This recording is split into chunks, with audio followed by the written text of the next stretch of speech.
চার নম্বর ওয়ার্ড বিএনপির নেতৃত্বে শওকত চাচার নেতৃত্বে মশুর ভাই সহ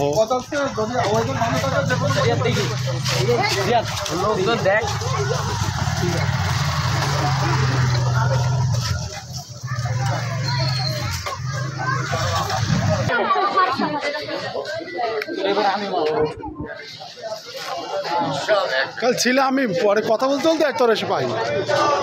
হ্যাঁ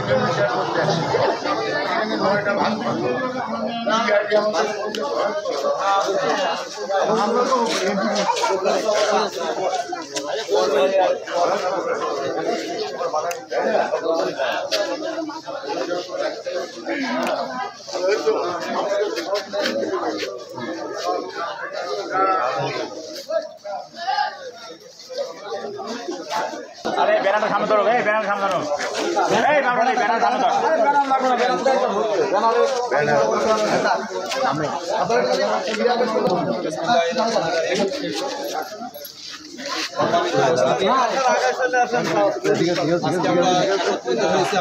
দোকানদারা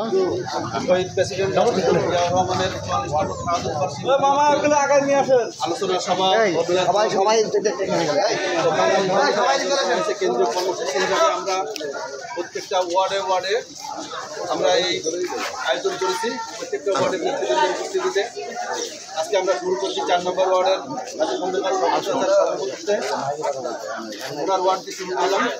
এখানে আমরা আলোচনা করার কিছু নেই, যেহেতু আমাদের সময় সংক্ষিপ্ত এবং 9টি ওয়ার্ডে আমাদের যেতে হবে। আমি চাচাকে দুটো কথা বলার জন্য অনুরোধ করে আমি আমার সংক্ষিপ্ত বক্তব্য শেষ করছি। বাংলাদেশ জাতীয়তাবাদী দলের আজকে 44তম আজকে আমার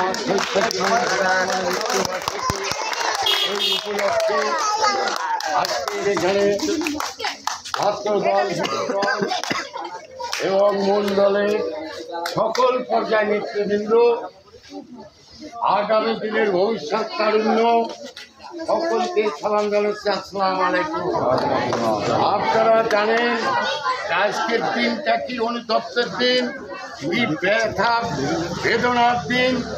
কারণ যে আজকের এই বাংলাদেশ জাতীয়তাবাদী দলের উপহার দিয়ে গিয়েছেন, এই জাতীয়তাবাদী দলকে তিনি সৃষ্টি করে গিয়েছেন, তার নির্মম পরিহাস আপনারা সকলেই জানেন।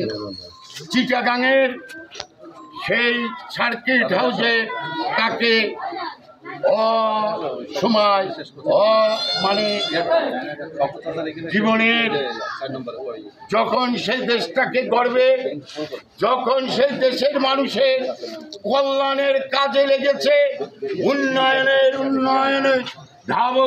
ধাবমান করেছে এই বাংলাদেশ জাতীয়তাবাদী দলকে নিয়ে, তখনই তিনি একটা কালো হাতের চক্রে নির্মমভাবে তাকে খুন করা হয়েছে।